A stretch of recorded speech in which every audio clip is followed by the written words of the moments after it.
Na manhã da última sexta-feira, 29 de setembro, o secretário de Desenvolvimento do Estado de São Paulo, Jorge Lima, esteve visitando os empresários de Sertãozinho. Acompanhe agora o que ele disse sobre turismo regional e também a vocação de cada município. A primeira condição é: nós não vamos fazer uma economia de governo, nós vamos fazer uma economia de Estado.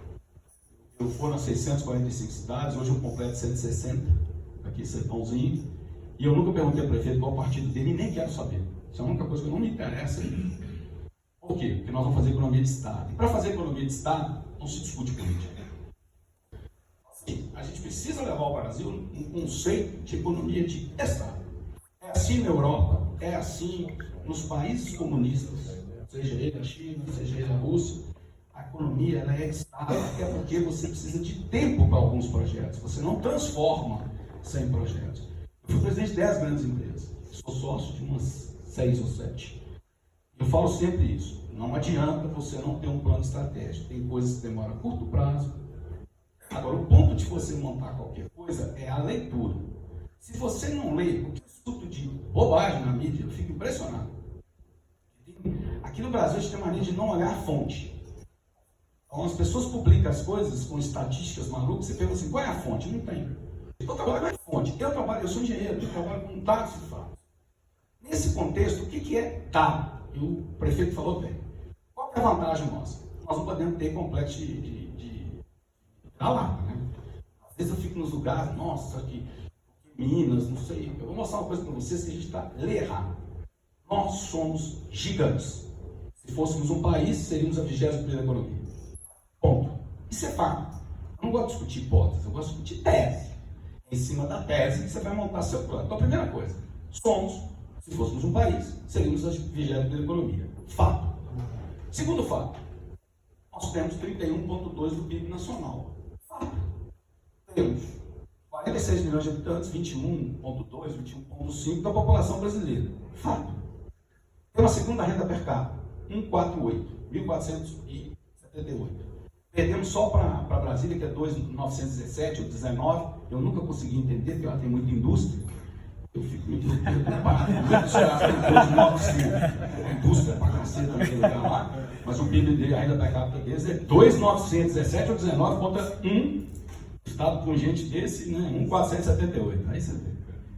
Se olha o PIB nominal, nós somos 3.350. O segundo lugar, que é Rio de Janeiro, é 754 bi. O segundo lugar é 754 bi. O terceiro, que é Minas, é 682 bi. A região metropolitana de Campinas, com 90 municípios, são 645 bi. A região de Registro, que é o maior PIB nosso, que é 13 bi, é maior que 2 estados do Nordeste. Isso é São Paulo, gente. Então calma lá. E é normal os ataques dos outros em cima da gente. Se a gente quiser engoli-los, é igual uma formiga. Desculpa, mas é verdade. Às vezes a pessoa bombardeada na mídia fala isso, você não está respeitando. Não, eu estou te falando que ele é um líder. E não tem como discutir esses dados. Agora, quando você olha para dentro, o prefeito tem razão, é o grande problema desses 28 anos. Fomos 36% do PIB industrial, somos 28% hoje. E aí não é perda só pela guerra fiscal, não. Em algum momento no nosso ciclo, nós privilegiamos a arrecadação do que a empresa. Então, essa migração aconteceu no Brasil inteiro, porque a indústria no Brasil foi 25,8, hoje é 11 ponto alguma coisa. Então não é de São Paulo, tem dois cunhos. O cunho é, nós desindustrializamos o país. Isso é verdade, é fato. Tanto que eu te falo, a gente era 25,8, caiu. Já chegou a 33, 34. Então, isso por falta de uma política industrial. Por quê? Porque nós brasileiros, como eu falei, nós operamos a cada 4 anos. Ou 8 se o cara for reeleito. Política industrial, você não faz isso com menos de 8, 10 anos. Bom, qual outro? Então, quando você olha o estado de São Paulo dentro, você acertou. Nós temos 81% do PIB em 4 regiões, que é o que ele falou. A região metropolitana de São Paulo é 50%, Campinas é 20,8%, São José dos Campos 5,6%, Sorocaba 5,1%. É isso mesmo. Aí você olha aqui, é 2,6%, subiu nesses 9 meses um ponto. Marília, 1,6%, aqui é 2,6%. São José do Rio Preto, 2,2%, Barreto, 0,8%. Tabela, 0,8%. Registro, 0,4%. É o que mais me preocupa. Presidente Prudente, 1,2%. Araçatuba, 1,2%. Isso é São Paulo. Então a gente precisa ter um olhar diferente do que foi feito até agora. Fato. Outro fato é que nós erramos em algum momento na alocação das vocações. O mundo ele se desenvolve, eu posso falar, repito, por isso 128 países bem, não é de turismo, é de operar. E, normalmente, quando você faz um desenho de um país, você monta polos. Você tenta montar, porque o polo tem várias vantagens. Primeiro, logística. Segundo, capacidade de desenvolvimento que está em torno de você. Terceiro, exportação. Quarto, trabalho de tecnologia no entorno. Então, isso é importante. Por algum motivo, a gente desclassificou isso, o que pesa um pouco. Então, se olha a indústria automobilística, nós estamos terceiro, São José dos Campos, Campinas, Sorocaba e Piracicaba. 5 polos diferenciados. Olha o calçado, a gente está em 3, um pouco 4. Você tem um pouquinho Araçatuba ainda, mas você tem Franca com o masculino, você tem o Birigui com o infantil e tem Jaú com o feminino. Fato. Isso desequilibra um pouco a cadeia. Nós estamos tentando reorganizar isso olhando a vocação. Diante disso, sai o plano. Então, o que é o nosso plano? E que ele já vai ter resultado. Qual que é a notícia boa? Nós crescemos 3% em 9 meses de governo. 3% do PIB. O Brasil está previsto 2,4%, nós vamos acelerar acima do Brasil. Qual é o problema? Nós crescemos no serviço 32% e 15% no agro. A indústria ela vem com menos 0,3%, esse mês deu 0%, já é bom. Isso faz com que a gente perca 1 bi de arrecadação por mês. E nós vamos ter que tomar cuidado, porque eu não estou vendo isso na mídia, não sei porquê, mas o Brasil está perdendo a arrecadação. Isso é perigosíssimo. Isso é muito perigoso, porque quando você perde arrecadação, você perde investimento ou você faz aumento de imposto. Não tem solução, senão você entra no déficit fiscal. Hoje você tem estados brasileiros como Rio Grande do Sul, Rio Grande do Norte, Minas Gerais, Rio de Janeiro, Santa Catarina, que estão aqui. Assim, nós temos que tomar um cuidado muito grande com essa questão fiscal. Por isso que nós estamos acelerando programas de desburocratização, programas de incentivo inteligente. Essa guerra fiscal, gente, eu estou um pouco preocupado com ela. Primeiro que nós vamos acabar com a reforma tributária na hora que fizer a cobrança por destino. Segundo que a gente fica igual o menino. Eu falo o seguinte, os dados, a gente pega um modismo. Olha, Extrema eles levaram o marketplace. Juro para você, eu não estou preocupado com o marketplace. Eu tenho outra preocupação para São Paulo, até porque eu não vou ser bom em tudo. Esse é outro problema que a gente precisa entender no país. O Brasil quer ser bom em tudo. Em tudo. Você não vai ser. Porque o mercado mundial não te permite ser bom em tudo.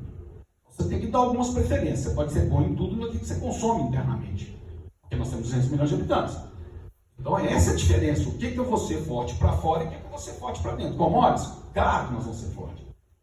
É claro que o agro vai ser o grande carro-chefe do Brasil. E não é só porque é o agro.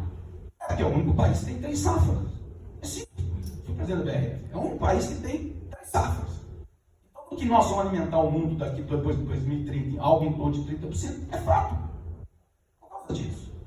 O agro vai continuar sendo forte. Nós vamos classificar a mineração? Não. Eu fui na Vale, montei Carajás. É o seguinte, só tem 2 lugares no mundo que tem minério bom. Nós e os australianos. Minério tem no mundo inteiro. Mas minério para você processar e fazer aço, nós os australianos. Nós dominamos nós dois juntos 80% do mercado mundial. Nós temos o segundo parque maior do mundo, fora da Alemanha, tem em São Paulo. Qual que a gente sabe disso? O parque industrial maior do mundo depois da Alemanha alemã é São Paulo. A indústria química é quase 15% do nosso PIB. É fato. Isso a gente não perde para ninguém. Agora, alguma coisa os caras vão tirar, porque a gente é líder. Senão eles morrem, gente. Deixa ela vai com a bomba aqui, o outro ali. Mas a gente começou a fazer um terrorismo em cima disso. Para vocês terem uma noção, o governo de Minas, em 4 anos e meio, ele captou 320 bi. Nós chegamos ontem a 225 bi. Em 9 meses de governo. Essa é a força de São Paulo. É uma opção nossa. Reindustrialização. Aí é verdade. Nós saímos de 36 para 28. É verdade. Fala. Então eu preciso ter um plano, que é esse de trazer investimento, que leve São Paulo a voltar à liderança maior do que a gente já foi. Perder, recuar, não vale a pena. Então, esse é o ponto. Transição energética, que aqui começa a chegar em Sertãozinho, é o carro pilar nosso. Eu peço aos senhores, quando lê, eu aprendi uma vez, eu tenho uns ídolos meus, Ricardo Seber, que ele escreveu Virando a Própria Mesa, meu sócio até hoje, conheci há 23 anos, já trabalhei com ele, fui sócio dele. E o Ricardo falava o seguinte: toda hora que você lê uma coisa, você lê um ano, a segunda que você for ler, você pergunta o seguinte: quem escreveu e por quê?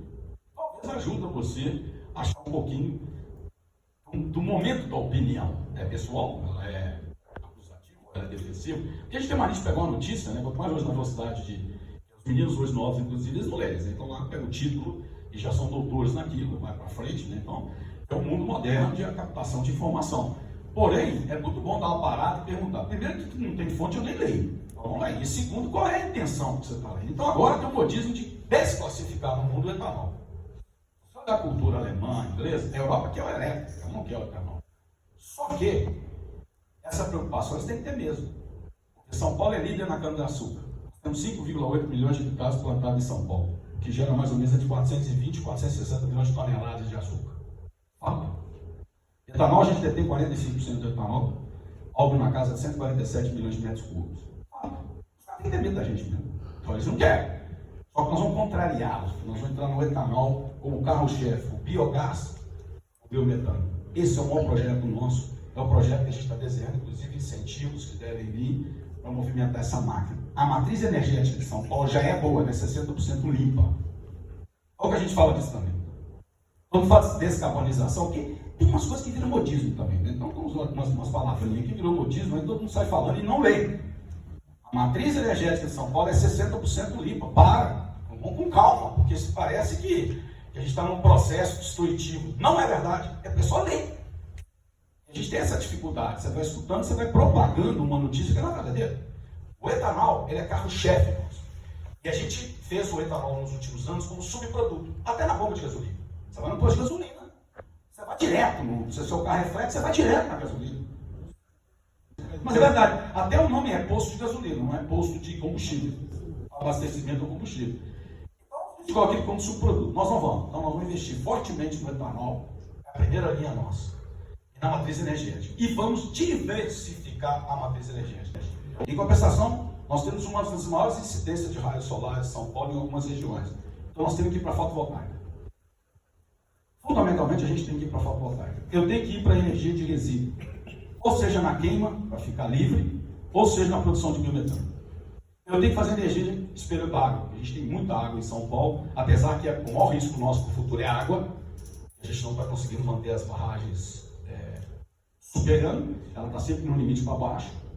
Por isso a gente tem que alterar a matriz também. Mas é outra condição. Então, a matriz energética ela tem que ser diluída. Não vale a pena você falar só uma coisa. O que acontece com a laranja? Eu estou num maior movimento, tenho conversado com as pessoas, tive bebedouro, tive Iara, tive com o pessoal da Votorantim. Eu vou te contar uma experiência que acontece em qualquer segmento, tá? Inclusive no meu, quando eu era da BRF.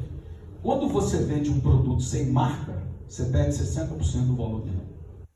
Toda vez que eu vendia peru, o fruto da BRF é frango, porco e peru, né? Tinha carne, só na Argentina que eu tinha. O que acontece? Quando vocês vão no supermercado e vendem arroz do supermercado da marca dele, o que vendeu perdeu marca. Um jogo muito interessante, porque o europeu é engraçado. Eles falam que a gente destrói a Amazônia, que a gente tem barreira comercial. Vai vender lá. São tudo protecionista, tudo fechado. Mas eu não aguento mais essa conversa, porque parece que a gente é idiota, sabe assim. Os caras vêm aqui conversar comigo e falam assim, abre o mercado. Eu digo, abre o seu primeiro, querido. Não é porque eu vou abrir eu. Louco. Mas voltando, o que eu estou dizendo na laranja? Então assim, nós somos o maior produtor de laranja do mundo. E somos o maior exportador de laranja. Quem domina o maior valor agregado é a Flórida hoje, que está quebrando. Eu não sei porque eu estou indo lá para ver que a Flórida era o maior exportador de suco de marca do mundo. Aconteceu alguma coisa lá que eu acho que estão deixando de estar lá o novo governador, achou alguma coisa, que essa indústria está caindo. Nós temos que trazer ela para São Paulo. Ou criar aqui dentro de São Paulo. Porque os 3 bi de dólar que a gente vende de laranja, suco, que a gente é líder também, se eu vendesse marca, é 9 bi. É isso. É 3 vezes mais. Então eu tenho que ter a opção de exportar laranja, eu tenho que ter a opção de exportar o suco, eu tenho que ter a opção de marca. Mesma coisa no café, que eu estou pegando aquela região de Franca ali e até Garça, aquelas regiões. Café é a mesma coisa. Eu tenho que ter 3 opções. O café como produto, marca, cápsula. Então começou com pano, passou para papel, demora muito pouco tempo para a cápsula dominar. Você vai ver que em qualquer lugar que você está indo hoje, até na casa da gente, já tem uma cápsula. Isso, quando você aumenta o consumo, vai baratear. O consumo é lidado por isso. E o café, para conseguir manter essa linha, o que ele fez? Ele está se transformando no mundo com uma degustação, como é cerveja, como é vinho, como é outra coisa. É assim que funciona. Então, nós temos que ter um olhar atento de incentivar a estrutura, e eu estou fazendo isso em Franca e em outros lugares, de financiar a Via Desenvolve, levar as pessoas a montar isso. Porque aí, se o mercado de café cai no mundo, eu tenho a opção do interno. Se ele sobe, eu tenho a opção de fazer. Então, você movimenta o mercado conforme a sua intenção. Isso é o grande segredo para quem tem commodities. O minério de ferro não tem jeito. O minério de ferro é bom. Porque como só tem 2 lugares no mundo, eu ponho o preço que eu quiser. A não ser que o consumo caia. Mas aí o minério ainda é melhor. Não tem, meu pai falava comigo e é verdade. Tem 6 coisas na vida que são a melhor coisa para dar dinheiro. Uma mineração de minério de ferro bem administrada, uma mal administrada. Um banco bem administrado, um banco mal administrado. Uma empresa de petróleo bem administrada, uma empresa de petróleo mal administrada. Vai dar dinheiro de qualquer jeito. É impressionante. E outra linha que nós estamos indo é em função da característica de São Paulo. São Paulo tem 642 municípios. 503 abaixo de 5 mil, 50 mil. Entre 50 mil e 20 mil são 117. Abaixo de 20 mil são 386. E abaixo de 5 mil são 150. O que fazer com uma cidade? Dessas 160 eu já fui várias pequenas. Borá é 850. Você faz. Deixa as pessoas morrerem? Fala assim, não vou olhar. Engraçado, esses 503 municípios correspondem a 8 milhões e meio de pessoas, ou seja, 37 milhões e meio de pessoas para 142 cidades. É isso. Vamos aqui, é 127 mil. Quando você olha a população que eu estava brincando ativa, a gente chama progressiva, tem 24 mil que são os que mantêm a classe mais alta. É um número impressionante daqui, inclusive, com 6 pontos. Depois eu falo um pouco daqui. Então, o que eu estou dizendo? Estou dizendo o seguinte, esses municípios pequenos, eles têm algumas alavancas. Eu nunca inventei nada na minha vida. Juro, eu sou preguiçoso para inventar. Nunca. Mas eu sou um ótimo copiador. Copio tudo dos outros melhor. Eu aprendi isso no Japão, tá, gente? Todas as vezes que eu fui presidente, os caras vêm, não vou inventar, não inventa não. Vê o que o líder está fazendo, copia dele, depois dele a gente melhora. Eu sempre fui assim. Eu gosto de modelos. Até por esses 120 e poucos países, 27, né, 28 que eu fui. Primeiro, qual modelo me agrada? Holanda. Holanda tem 15 milhões de habitantes. Rio de Janeiro tem 15 milhões de habitantes. A gente está com 12 milhões na região metropolitana do Rio, 3 no interior. Você não tem uma cidade na Holanda acima de 675 mil habitantes. Nenhuma. Nem Amsterdã, nem Haia, nenhum não tem. Ele pulverizou para o interior. Fazendo isso hoje, Santa Catarina. Santa Catarina vem pulverizando. Olhar Camboriú, Criciúma, Joinville. Isso é inteligente. É um modelo que a gente tem que trazer para São Paulo. Eu tenho que reter as pessoas nessa característica de pequenos municípios, ou eu vou cada vez mais sufocar as grandes cidades. Aí você tem Cracolândia, violência. Isso já vem acontecendo na região de Campinas, já mudou o quadro de Campinas de segurança pública, como mudou Sorocaba. Sorocaba, nos 9 meses, é o que mais cresceu a região. Então, essa característica vai sobrar, daqui a pouco vai sobrar em Ribeirão Preto, que é o centro. Então, você tem que fazer com que as cidades, polos, se desenvolvam achando a vocação. Qual é o problema que a gente encontra? A chamada vocação. Então, se você pergunta para mim assim, Jorge, você brigaria com a indústria automobilística aqui? Esse? Você não vai ter logística competitiva. Você pega uma indústria automobilística, é exportadora de natureza. Você vai sair daqui para o Porto de Santos como? Você não vai competir com quem está a 50 quilômetros do Porto de Santos, gente. Então, essa falta de vocação faz você, às vezes, ficar com sonhos. Eu falo que é sonho de verão. Você não vai. Porque eu, como investidor, eu já tenho uma sociedade private equity em Singapura, já fui de hotéis, sempre alugava coisa que essa eu vendo, né? O Maurício sabe um pouco disso. Não vai. Tem que achar a vocação dos lugares. Aí que eu quero começar de trás para frente para chegar em Sertãozinho. O que acontece quando eu olho esses municípios menores? Ele vai sair de alguns pontos, porque dificilmente uma grande empresa vai em uma cidade com menos de 20 mil habitantes. Não é bom você ter uma cidade onde você tem uma interferência tão grande. Então eles preferem polos maiores. Isso é qualquer investidor. Ou polo visando a exportação. Mas tem lugar no sol para todo mundo. Porém, nós temos que identificar a vocação. Essas cidades pequenas, por ter pouca vocação, nós temos um erro no Brasil. Eu brigo por isso há 8 anos. Desde que eu era empresário, que eu fui sócio de hotéis, como eu falei com você, o Botanic em Campos do Jordão, eu fui sócio, em Patache, na Indonésia, já vendendo. Porém, o que acontece? Nós tratamos a indústria de turismo, nós tratamos o turismo no Brasil como lazer. Se você vê a sua divisão de orçamento, seja no município, no estado, o turismo não tem dinheiro. Porque a gente trata como lazer. Só que aí, eu falo assim, pode. E por que não pode? Se nós olharmos no turismo mundial, o PIB mundial, né? Eu falo sempre de PIB, gente. Se você focar na riqueza, é que você vai melhorar. O que comanda o país é o PIB. Não adianta. PIB e renda per capita. É isso. Se você tirar foco disso, também você não cresce. Então, o foco sempre é esse. Você pega o PIB mundial, ele está na casa de 7,5 trilhões. A média mundial do turismo é 10,7. E olha, que é média. Eu não vou nem falar dos 5 primeiros, né? Que hoje nós revezamos Itália, Estados Unidos com China, segundo consolidado a França, e quarto e quinto é Espanha e Itália. Nenhum deles combina 68 milhões de visitantes. Guarda esse número. Então, eles falam, não, turismo não é negócio? Então vamos pensar. Eu estou 3% de diferença na média mundial. Se o PIB é 7,5 trilhões, se eu subir para 10, eu injeto 225 bi na economia por ano. Eu resolvo o Nordeste. Bom, nós temos que tratar turismo, nós vamos fazer isso em São Paulo, junto com o Lucena, que é o secretário de turismo, e depois eu explico a Marília Marcon de Cultura e a Coronel Helena de Esporte. Então, vamos começar de baixo. Então, o primeiro que nós temos que colocar na cabeça, como prefeitos, vereadores, empresários, turismo é negócio. Ele não vai lá. Isso é matemática. Então, nós temos a indústria do turismo. No Brasil, você fala, indústria é metal mecânica, transformação, automobilística, celulose. Aí você fala, cadê a indústria da construção? Ninguém trata como indústria. Cadê a indústria do varejo? Cadê a indústria do atacado? Isso são indústrias. Porque senão você fica aquela mentalidade, só vai resolver sua vida se tiver uma indústria. Depende do que você está falando. Então, as pequenas cidades, é outro modelo que eu gosto muito, é o modelo que foi feito na Bélgica, na Holanda, na parte sul da França. Então, o quê? Agricultura cooperativada. Aí eu começo a mexer na alavanca do pequeno. E aí eu tenho que separar a palavra agro de agricultura. Por quê? Porque quando a gente fala em água, a gente está falando de soja, cana, milho. A gente esquece da indústria de frutas, de hortaliça. E eu não consigo ser perder para o IPA, tá, gente? Então, mas voltando, acabei pulando aqui, só voltar só para terminar. Então, o turismo, ele é uma das grandes armas que nós temos em São Paulo por 2 motivos. Olha o mineiro, né? Ele só viaja quando a distância é maior do feriado. Ele prefere receber em casa. O baiano é assim.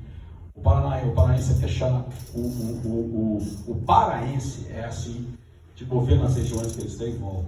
Nós não. O carioca vai te convidar 10 vezes para na casa dele, mas nunca deu endereço. Se algum dia um carioca der o endereço, é milagre. Você pode perguntar para ele, ele não é carioca. Eles gostam de convidar, te abrigar com eles lá e falar assim, amanhã vamos na sua casa. Não, amanhã não dá. Semana que vem, segunda, terça, quarta. Não, eu te ligo para avisar o dia. Você espera 20 anos, vai ligar. Para a boteca ele vai. É característica, não é defeito, é estilo. Só que em São Paulo você movimenta 47 milhões de pessoas no turismo interno. É a coisa mais maluca que eu já vi na minha vida. 47 milhões. Ou seja, nós temos um turismo interno que só ele sozinho já sustentava a gente. Eles que a gente encara como negócio. Quarta-feira eu fui em Águas de São Pedro.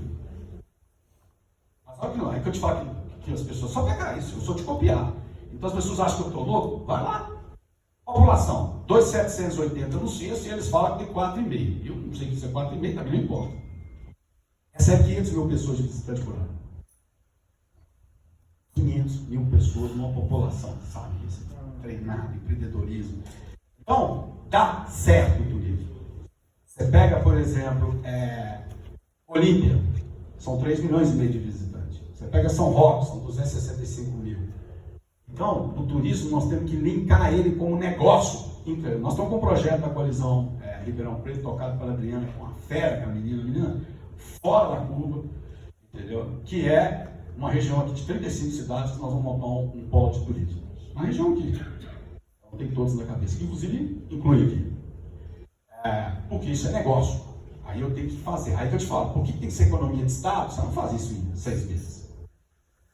Então, essa força nossa é a força que coloca a gente no jogo. Mas tem que ser um planejamento estratégico para isso. Eu vim aqui nas reuniões da coalizão, a primeira coalizão que nós montamos foi Ribeirão Preto, que eles me ajudaram muito na campanha, eu queria dar uma resposta de agradecimento a eles. Só que aí um dia desses, o Luiz Biagi, seu irmão, né? Me chama para jantar na casa dele. Aí eu sou bebedor de vinho, hein? Certo, lá é uma vinícola. Sim, falei, só tem uma vinícola aqui. Ele falou, não é aqui. São Paulo tem 267 vinícolas com 20 premiados. Eu quase desmaiei. Tanto que nós vamos montar até final do ano uma Copa do Vinho. Eu depois ficar um pouquinho que está demorando. Aí eu falei, eu acho que até massa eu vou criar um site que vai ser assim, você sabia? Cada susto que eu levo aqui, por exemplo, a cada 10 cafés servidos no mundo, 8 são de máquinas que estão em Espírito Santo do Pinhal. Nós temos a maior fábrica de pão do mundo que está em Tatuí. O melhor azeite premiado no mundo agora é de São Paulo. Como que você ganha para Portugal? Ninguém sabe. A melhor borrada do mundo é de São Paulo. Quer dizer, cada hora eu levo um susto. Eu falo, puta, eu sei ser primeiro, estou cansado de ser primeiro. Não. Aí eu vou criar um site, porque eu paro de assustar, tem mais gente que assusta comigo. Pelo menos eu divido o meu susto, né? E aí, você vem nessa perspectiva, são 267 línguas. Aí eu fui conhecer todas, fazer uma parte delas. Qual é o problema de você montar a rota do vinho? O problema de turismo que nós temos em São Paulo é que a gente põe na cidade. Eu, por ter sido sócio de hotéis, eu conheço isso um pouco, principalmente o Botanic, você precisa criar duas coisas. Marca, para o cara transitar mais tempo. Porque se o ticket for baixo, de visita diária, eu não consigo montar um empreendedorismo do lado, porque ele morre. Eu preciso de segunda até sexta sobreviver, se ele for. Então eu preciso criar regiões, marca. Então você fala assim, eu vou a Olímpia. Olímpia está 40 km, 50 km de Barretos. O cara fala, eu vou a Barretos. Ele não fala, eu vou numa região. Como é mentalmente, você vai a Barretos. Então você vai lá, você vai no rodeio e vai embora. Eu mesmo não tinha essa percepção. Quando eu fui lá, eu fui no dia seguinte em Olímpia, eu tomei um susto, 40 km, o maior parque, um dos maiores parques aquáticos do mundo. Então nós precisamos criar o turismo chamativo, que a gente chama. É outro modelo que eu copio. Eu falo com vocês que eu copio tudo. Depois da guerra, o americano ele deu menos grana para alguns países, mais para outros. Ele injetou grana na Alemanha, para recuperação na França. Os países fizeram o quê? Eles foram para o turismo. Hoje, uma das maiores rendas da Itália e da própria França e da Espanha é turismo. Mas você não fala assim, eu não vou numa cidade, eu vou na Toscana. Eu não vou em Aix, eu vou na Provence. Por quê? Porque é o ticket que você gira mais de um dia. Só rápido, vou dar um exemplo para vocês que eu fui agora. Saint-Tropez é aquela praia que era da época da Brigitte Bardot aqui. Saint-Tropez vinha num ritmo grande e Ibiza começou a tirar deles. Eu agora fiquei impressionado. O que os caras fizeram? Eles só operam no verão. No inverno, ninguém vai para a praia no inverno, lá com menos 10, menos 15. Então eles fecharam as praias, criaram beach clubs. São 11, 12. Esse beach club é 70 euros para entrar. Então eles sofisticaram jogando o ticket para cima. Você chega lá, você vai gastar 120, 150 euros, 200 euros para almoçar. E aí, 1h da tarde, entra uma balada, um DJ. Virou competição entre os 12. Então o cara vai lá para ir nos 12. Quando não dá 12, 4, 5 dias, vai voltando. Inverno eles fecham. Sobrevive todo o empreendedorismo lateral. Mas o que eles fizeram? Eles fizeram um desenho, aí entra, inclusive, a Adriana. O que eles fizeram? Eles fizeram um projeto de 10 anos, não político. Pessoas políticas já tinham parado. Eles começaram estruturando, que são 4, 5 ruas, não é mais que isso, com aquelas casinhas tudo bonitinho, pintou as casinhas todas alemãs lá. É um projeto. Eles foram classificando isso e depois eles fizeram o Natal. E tem aqui em Água de São Pedro, tem também. Eu não fiquei devendo nada, tá? A gente não divulga. Isso, né? Mas aí você não divulga, quem sabe disso? De amigos meus perguntei, você sabe que tem água em São Pedro? Aí eles confundem com água de Lindóia. Não, tem fonte de água, não é água de Lindóia que eu tô falando. Qual é o problema de Barretos? Barretos é uma estrutura. Eu fui lá, não tinha ido. Primeira vez na minha vida que eu fui no rodeio de Barretos. É coisa de Las Vegas. É coisa de primeiro mundo o evento. Uma área que eu nunca vi igual, para um evento por ano. O que eu faço o resto do ano? Não tem. Então eu vou viver de um evento. O que eles fizeram? Eles pegaram e fizeram o Natal, Feira do Livro, cinema, Páscoa. Eles criaram eventos distribuídos ao longo do ano que mantém a cidade cheia. Tiradentes, que recebe 2 embudoados lá em Minas. São de um festival gastronômico, ficou famoso, e vai montando outra coisa. Então, nós temos que criar em São Paulo a marca e fazer com que as pessoas, entendeu, tenham eventos maiores. Você pega Santa Rita do Passa Quatro aqui, que é uma cidade que é a cidade do poema, que eles falam, do poeta, mas não tem uma feira do livro. Agora que eu consegui que o Marcelo lá falasse com a Dulce. Você chama a cidade do poema, mas não tem uma feira do livro. Então, morre, porque não vai. Dá para fazer. Nós já temos uma marca que se chama Rota do Turismo, um canal que vai unir o turismo regional brasileiro num único local. Só que é uma questão da gente transformar e saber fazer isso como indústria.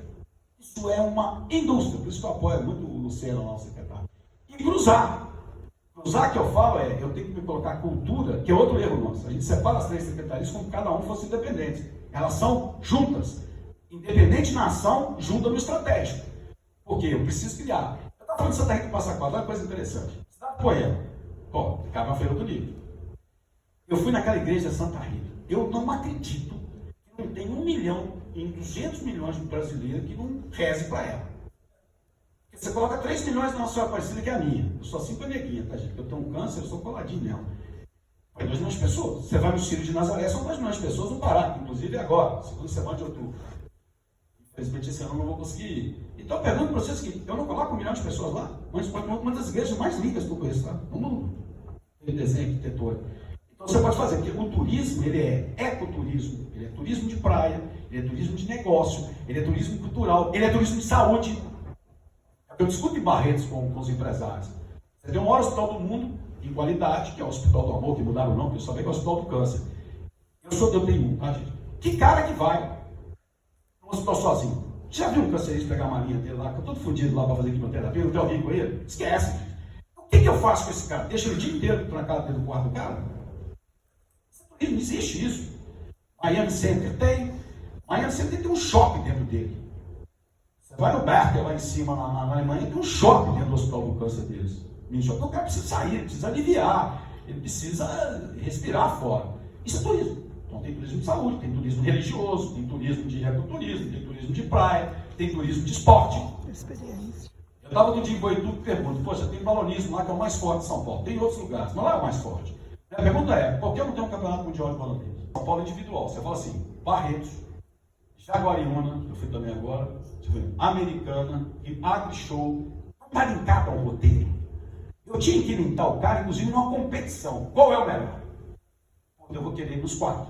A outra que eu disse a vocês é a agricultura cooperativada. E aí é direcionado, que é o modelo que também me encanta, que é o modelo do Chapecoense belga, sul da França, Holanda, tem uma parte agora da Indonésia fazendo, é direcionado. Por que ele tem que ser cooperativado? Porque o Brasil não tem condição de dar crédito para a pessoa física. É muito difícil. E aí tem um break rápido, gente, às vezes eu escuto umas coisas, outras fanfarras e dados. O americano, para cada $1 que ele empresta, ele recupera 0,81. O brasileiro, para cada $1 que ele empresta, ele recebe 0,18. Por exemplo, eu fui em Biúna. Biúna é um corredor de hortaliças. Pega registro. O que eu faço com o registro? APA federal, APA municipal, APA estadual. Ou seja, empresa grande lá, é isso. Não vai passar. E nem o cara quer ficar muito dentro de APA, porque tem que ficar toda a licença ambiental, e a confusão. Você vai ter médias empresas, pode descer. Mas o que é o grosso de registro? É a vocação deles. Ecoturismo. É a primeira aposta. Mas é ruim se apostar só numa coisa. Você tem que operar duas. Aqui é a vantagem de Sertãozinho. Você tem 2 alavancas muito fortes, a eletrão mecânico e o bioenergia. Ribeirão Preto a gente criou agora com o polo de saúde e água. Você tem 2. Ninguém coloca o dinheiro todo numa cesta só, porque se um dia que se quebrar, você está morto. Né? Na agricultura, eu tenho que direcionar. Lá, por exemplo, em registro, é banana e palmito. Não adianta inventar, fazer outra coisa, cara. É banana e palmito. Depois, lá na frente, se você quiser fazer outra coisa, você fala, mas hoje eu vou te financiar para fazer isso. Cadeia. Da banana, eu posso fazer indústria de bananinha, eu posso fazer indústria de bananada, eu posso fazer doce. Aí você quebra a cadeia depois. Mas eu tenho que fazer a cadeia. Palmito é a mesma coisa. Eu posso fazer para exportação, eu posso fazer palmito para lata, eu posso fazer um monte de coisa. Eu fizer a produção primeiro. Esse é o maior trabalho que nós vamos fazer. E ele é a longo prazo. Eu tenho que convencer os prefeitos a me ajudarem, porque é cooperativa.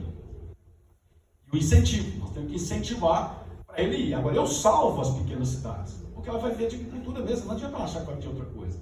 Ou turismo, ou não sei se é só um, ou economia circular. Então, esse é outro projeto que eu venho muito focado.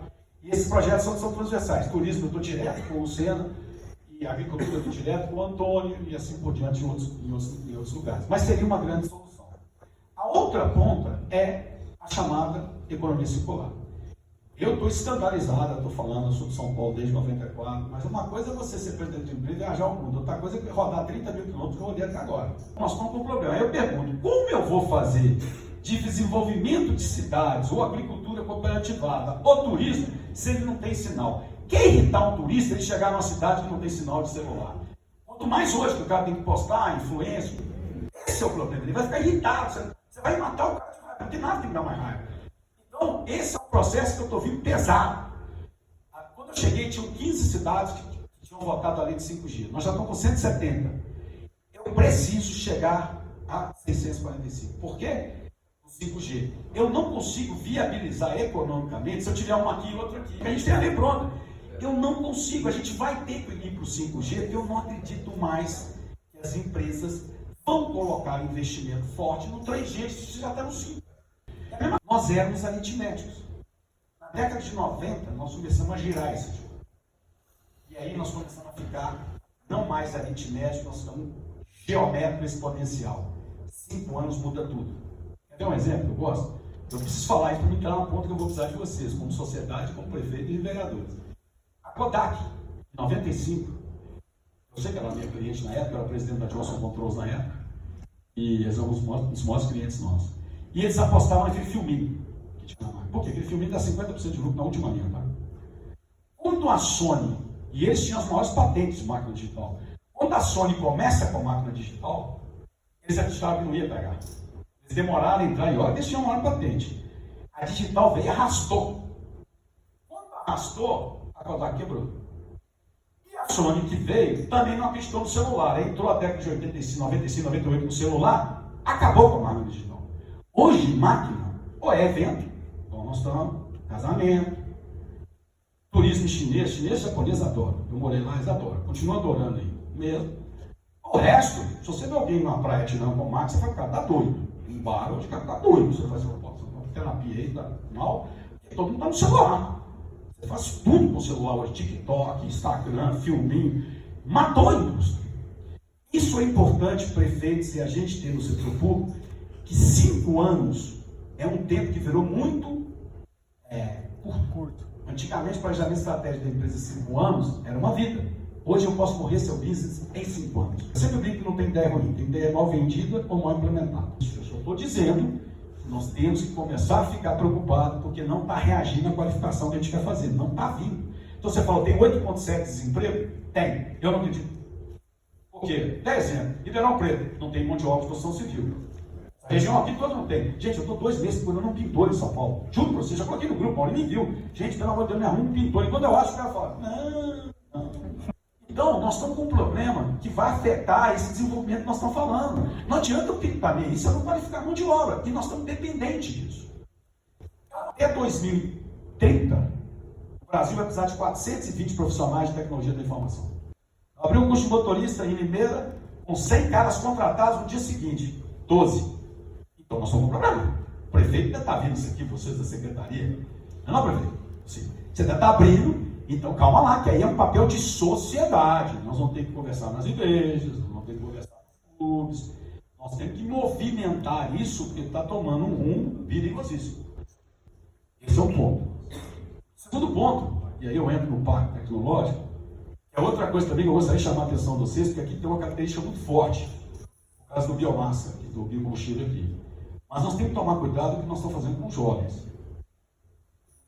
Startup do mundo, conheço muito o Vale do Silício, conheço muito Israel e eu operei na China. Juro para vocês, o mundo se abre uma startup com 2 coisas. Ou eu tenho a demanda, ou eu tenho a ideia formatada em cima de uma possível demanda. Nós estamos incentivando aqui no Brasil com esse negócio de parque tecnológico, vamos abrir, cheio de startup, nós vamos frustrar esses meninos. Porque muitos deles não têm nem a demanda e muito menos a saída do lado de cá. E nós vamos frustrar esses meninos todos. E outra coisa, qual é a vocação? Eu preciso falar comigo assim,